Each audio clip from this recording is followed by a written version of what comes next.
نحمده ونصلي على رسوله الكريم اما بعد فاعوذ بالله من الشیطان الرجیم بسم اللہ الرحمن الرحیم۔ اچھی طرح جان لینا چاہیے کہ اسلام کا انکار کوئی معمولی بات نہیں ہے، یہ بہت بھاری بات ہے۔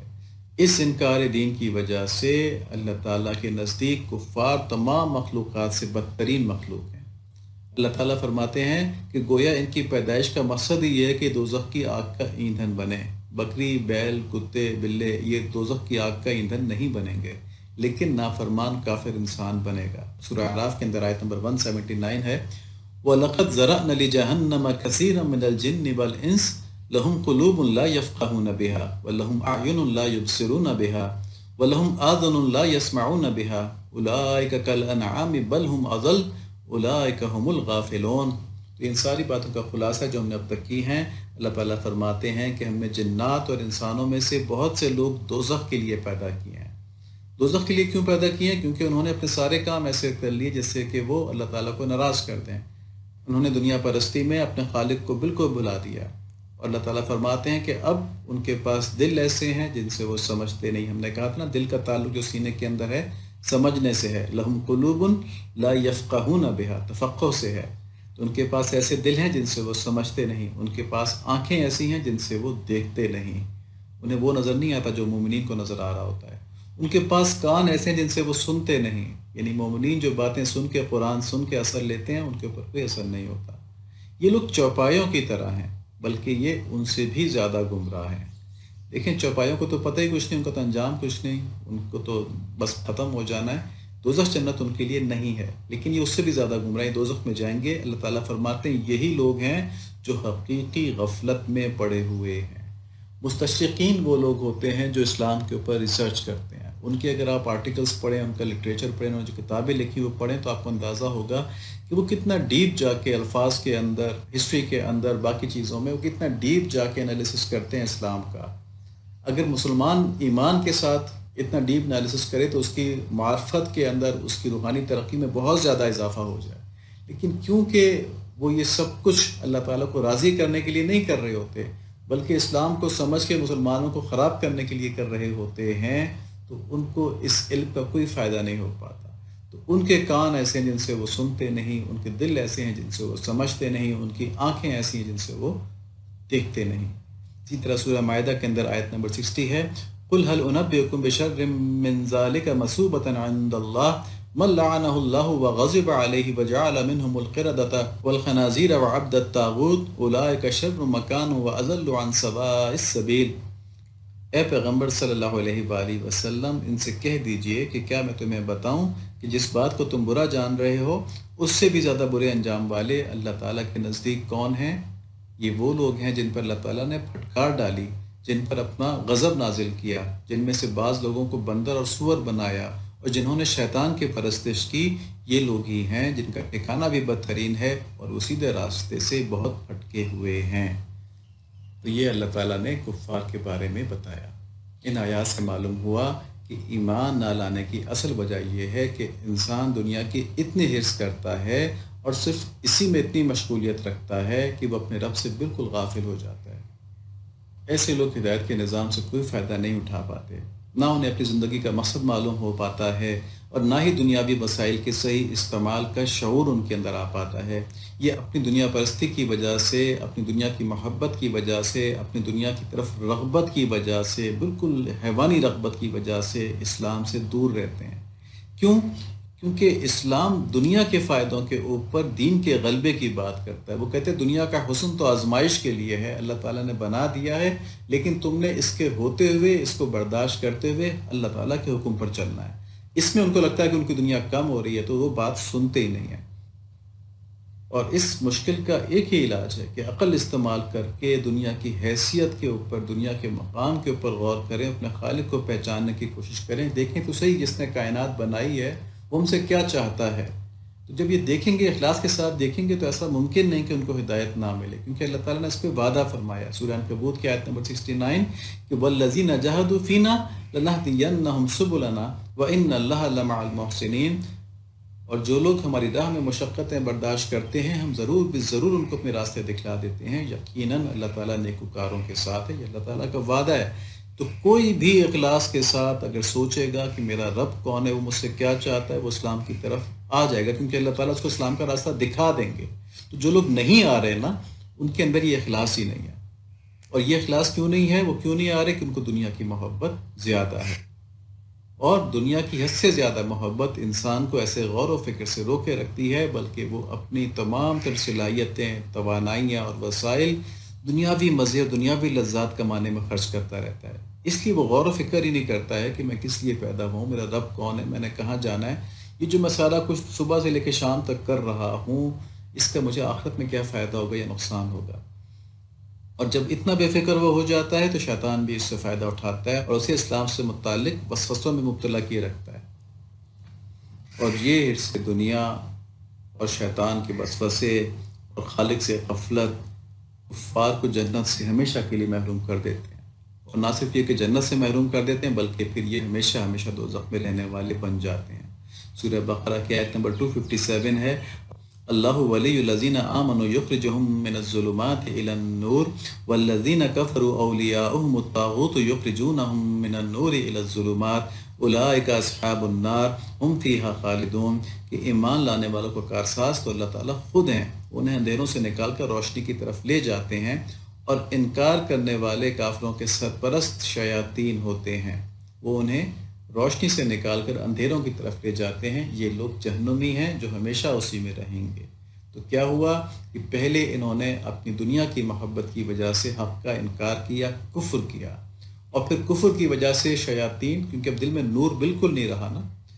اور جب کفر کے اوپر آدمی ڈٹ جائے اور ہدایت کی طرف سوچنا ہی چھوڑ دے تو شیطان اس کے اوپر حاکم ہو جاتا ہے، پھر اس کو وہ باندھ دیتا ہے کفر کے ساتھ، پھر اس کو ہلنے نہیں دیتا، اس کو اسلام کی طرف آنے ہی نہیں دیتا ہے۔ اور یہ وہ لوگ ہیں جو شیطان کے اس وعدے کا شکار ہو گئے جس کے بارے میں اللہ تعالیٰ نے ہمیں سورہ نساء کی آیت نمبر 119 میں بتایا ہے کہ شیطان کا دعویٰ ہے، اس نے کہا وَلَا أُضِلَّنَّهُمْ وَلَا أُمَنِّيَنَّهُمْ وَلَا آمُرَنَّهُمْ فَلَا يُبَتِّكُنَّ آذَانَ الْأَنْعَامِ وَلَا آمُرَنَّهُمْ فَلَا يُغَيِّرُنَّ خَلْقَ اللَّهِ وَمَن يَتَّخِذِ الشَّيْطَانَ وَلِيًّا مِّن دُونِ اللَّهِ فَقَدْ خَسِرَ خُسْرَانًا مُّبِينًا۔ ابلیس نے کہا اور میں انہیں راہ سے بہکاتا رہوں گا اور باطل امیدیں دلاتا رہوں گا، اور انہیں سکھاؤں گا کہ جانوروں کے کان چیر دیں، اور ان سے کہوں گا کہ اللہ تعالیٰ کی بنائی ہوئی صورتیں کو بگاڑ دیں۔ سنو، جو شخص اللہ کو چھوڑ کر شیطان کو اپنا رفیق بنائے گا وہ سری نقصان میں ڈوبے گا۔ تو ہم نے دیکھا کہ دنیا پرستی کی وجہ سے، دنیا کی حرص کی وجہ سے آدمی کفر کرتا ہے، اللہ تعالیٰ کی ہدایت کے نظام کا انکار کرتا ہے، اس کی وجہ سے اپنے رب سے غفلت میں چلا جاتا ہے، اور اس کی وجہ سے اس کے اوپر شیطان حاوی ہو جاتا ہے، اور پھر شیطان اس کو بہکاتا رہتا ہے اپنے اس دعوے اور وعدے کے مطابق۔ اللہ تعالیٰ فرماتے ہیں جس نے شیطان کو اللہ کو چھوڑ کر شیطان کو اپنا رفیق بنا لیا، وہ سری نقصان میں ڈوبا ہوا ہے۔ تو جس دنیا کو ہم اللہ تعالیٰ کے حکم کے خلاف استعمال کرتے ہیں، اس میں ہم شیطان کے پیروکار ہوتے ہیں اور ہم نے اللہ تعالیٰ کو چھوڑ دیا ہوتا ہے، تو اس کا انجام برا ہے۔ اللہ تعالیٰ نے محفوظ فرمایا اس چیز سے سب کو۔ قرآن شریف میں اس برے انجام کے بارے میں اللہ تعالیٰ سورہ انعام کے اندر آیت نمبر 31 میں فرماتے ہیں قد خسر الذين كذبوا بلقاء الله حتى إذا جاءتهم الساعة بغتة قالوا يا حسرتنا على ما فرطنا فيها وهم يحملون أوزارهم على ظهورهم ألا ساء ما يزرون۔ بے شک خسارے میں پڑے وہ لوگ جنہوں نے اللہ سے ملنے کی تکذیب کی، جھٹلایا، یعنی آخرت کا انکار کیا، یہاں تک کہ جب قیامت ان پر دفتن آ پہنچے گی یہ کہیں گے ہائے افسوس ہماری کوتاہی پر جو اس بارے میں ہوئی، اور حالت ان کی یہ ہوگی کہ وہ اپنے بوجھ اپنی پیٹھوں پر لادے ہوں گے۔ خوب سن لو کہ وہ بری چیز ہے جس کو وہ لادے ہوں گے۔ تو یہاں تک کفار سے متعلق ہماری باتوں کا خلاصہ یہ ہے کہ یہ وہ لوگ ہیں جنہوں نے دنیا کی زندگی کو ہی سب کچھ سمجھا، اسی کی حرص کی اور اسی میں اپنی بہترین صلاحیتیں کھپا دیں۔ اس وجہ سے یہ اپنے خالق اور اپنے رب سے غافل ہو گئے، اور پھر شیطان ان کے سرپرست بن گئے، کیونکہ ان شیاطین سے بچانے والا جو ہدایت کا نظام تھا اسلام، اس کی انہوں نے اپنی شدید دنیا کی محبت کی وجہ سے انکار کر دیا، اور ان کے اس رویے کے سبب اللہ تعالیٰ کا ایسا غضب ان پر نازل ہوتا ہے کہ یہ ہمیشہ ہمیشہ کے لیے دوزخ کا ایندھن بنا دیے جاتے ہیں۔ تو کفر اور ہمیشہ ہمیشہ کی دوزخ کا اصل سبب دنیا کی محبت ہے، اور حب دنیا ایک عظیم مصیبت ہے، عظیم مصیبت ہے۔ اس کی دلیل دیکھیں، سورہ نحل کی آیت نمبر 106 سے 107 جو ہے، اس میں ہمیں ملتی ہے من کفر باللہ من بعد ایمانہ الا من اکرہ وقلبہ مطمئن بالایمان ولکن من شرح بالکفر صدر فعلیہم غضب من اللہ ولہم عذاب عظیم۔ جو شخص اپنے ایمان کے بعد اللہ سے کفر کرے یعنی مرتد ہو جائے یا منافق ہو جائے بجز اس کے کہ جس پر جبر کیا جائے اور اس کا دل ایمان پر برقرار ہو تو اس کو تو معافی ہے کیونکہ دل تو اس کا ایمان کے اوپر ہے، لیکن جس نے کھلے دل سے کفر کیا تو اس پر اللہ کا غضب ہے اور اس کے لیے بہت بڑا عذاب ہے۔ اور آگے سورہ نحل کی آیت نمبر 107 میں اس کی وجہ فرماتے ہیں اس نے کفر کیوں کیا، اس کو بیان فرماتے ہیں ذالک بانہم استحبوا الحیاۃ الدنیا علی الآخرہ وان اللہ لا یہدی القوم الکافرین، اس لیے کہ انہوں نے دنیا کی زندگی کو آخرت سے زیادہ محبوب رکھا، یقیناً اللہ تعالیٰ کافر لوگوں کو راہ راست نہیں دکھاتا۔ جب انہوں نے خود ہی چوائس دے دی نا، پریفرنس دے دی دنیا کی زندگی کو، تو اللہ تعالیٰ زبردستی نہیں کرتے، لا اکراہ فی الدین، زبردستی لے کے اللہ تعالیٰ نہیں آتے، پھر چلنے دیتے ہیں اس کو اسی راہ کے اوپر۔ اسی طرح سورہ بقرہ کی آیت نمبر 86 ہے اولئک الذین اشتروا الحیاۃ الدنیا بالآخرہ ولا یخفف عنہم العذاب ولہم ینصرون، یہ وہ لوگ ہیں جنہوں نے دنیا کی زندگی کو آخرت کے بدلے میں خرید لیا، ان کے نہ تو عذاب ہلکے ہوں گے اور نہ ان کی مدد کی جائے گی۔ یہاں پر یہ سب باتیں تفصیل سے اس لیے لکھتی کہ یہ بات اچھی طرح کھل جائے کہ کفار پر کفر کے لیے اللہ تعالیٰ کی جانب سے کوئی جبر نہیں ہے، لیکن اسلام کے لیے بھی کوئی جبر نہیں ہے۔ انسان کو چوائس دے دی گئی ہے، اس کے سامنے ساری چیزیں رکھ دی گئی ہیں، اس کو صلاحیت دے دی گئی ہے ہدایت کے نظام سے فائدہ اٹھانے کی، لیکن جب اپنی چوائس ایکسرسائز کرتا ہے اور کفر کو اڈاپٹ کر لیتا ہے، کفر کو پسند کر لیتا ہے آخرت کے مقابلے میں، دنیا کو ترجیح دیتا ہے، تو پھر اس کے اوپر کوئی جبر نہیں کہ وہ مسلمان ہو، تو اللہ تعالیٰ اس کو اسی حال پہ چھوڑ دیتے ہیں۔ تو ان کی دنیا کے حس نے ان کو ان کے رب سے اور خالق سے بے پرواہ کر دیا، اور وہ ہدایت سننے پر اور سمجھنے پر اپنے ارادے سے تیار نہیں ہوئے، یعنی کہ ان کو کسی نے زبردستی کافر کر دیا۔ تو اس ان کے ارادے اور ان کی چوائس کی ایکسرسائز کرنے کی وجہ سے ان پر اللہ تعالیٰ کی دائمی ناراضگی اور عذاب ہے، اور اس میں کافروں کے سارے گروہ شامل ہیں، چاہے وہ مشرکین ہیں، چاہے وہ منافقین ہیں، چاہے وہ زندیق ہیں۔ آج کل یہ بات کہی جاتی ہے کہ کافر الگ ہیں، غیر مسلم الگ ہیں، تو غیر مسلم کی کوئی ٹرم اسلام میں کبھی تھی نہیں، یہ تو امپورٹ ہوئی ہے انگلش سے، نان مسلمز انگریزوں نے اپنے لیے استعمال کیا کیونکہ کفر کو اپنے لیے تضحیق آمیز سمجھتے تھے، تو انہوں نے کہا جی ایک مسلمز ہیں اور ایک نان مسلمز ہیں، تو اس نان مسلم کو ہم نے غیر مسلم اردو میں لے کے آ گئے۔ اب لوگ کہتے ہیں جی غیر مسلم کے بارے میں تو یہ ہے کہ وہ تو ان کے بارے میں ہم کچھ نہیں کہہ سکتے، وہ تو کافر نہیں ہیں، وہ کافر ہی ہیں، جس نے اسلام کا انکار کیا وہ کافر ہے اور وہ ہمیشہ ہمیشہ دوزخ میں رہے گا۔ تو ان باتوں سے ہمیں معلوم ہوا کہ دنیا پرستی اتنی خطرناک ہے۔ اگلے لیکچر میں انشاءاللہ ہم دیکھیں گے کہ دنیا پرستی کا مسلمانوں پہ کیا اثر ہوتا ہے۔ یہاں تو دنیا پرستی نے ایمان سے ہی محروم کر دیا نا، لیکن دنیا پرستی اگر ایمان سے محروم نہ کرے تو دنیا کی محبت ایمان کو نقصان ضرور پہنچاتی ہے، مسلمان کو نقصان ضرور پہنچاتی ہے۔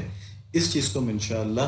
اگلے لیکچر میں دیکھیں گے۔ اللہ تعالی ہم کو ہدایت نصیب فرمائیں، ہمیں آخرت کی محبت نصیب فرمائیں، دنیا کی محبت سے ہمیں بچا لیں، دنیا استعمال کرنے کے لیے ہمیں خوب دیں اور دنیا کی راحتیں ہم خوب استعمال کریں، لیکن دنیا کی محبت سے ہمیں بچا لیں، محبت ہمیں آخرت کی ہو۔ تو ہم دنیا کو جب استعمال کر رہے ہوں تو اللہ تعالیٰ کا شکر ادا کر رہے ہوں کہ یا اللہ آپ کا احسان ہے کہ آپ نے ہمیں اس عارضی ٹھکانے میں بھی اتنے آرام سے رکھا ہوا ہے، ہم آپ سے امید رکھتے ہیں کہ آپ ہمیں جنتوں میں اس سے کہیں زیادہ آرام سے رکھیں گے، آپ کی رحمتیں جنتوں میں اس سے کہیں زیادہ ہوں گی۔ تو محبت اللہ تعالیٰ سے کریں، آمین۔ اللہم صلی علی محمد النبی الامی وعلی آلہ وصحبہ وبارک وسلم تسلیما کثیرا کثیرا۔ اللہم انا نسألک حبک وحب من یحبک وحب عمل یقرب الی حبک۔ اللہم انا نسألک رضاک والجنہ بغیر حساب، آمین، بحرمت نبی الکریم علیہ وعلی آلہ الصلاۃ والتسلیم۔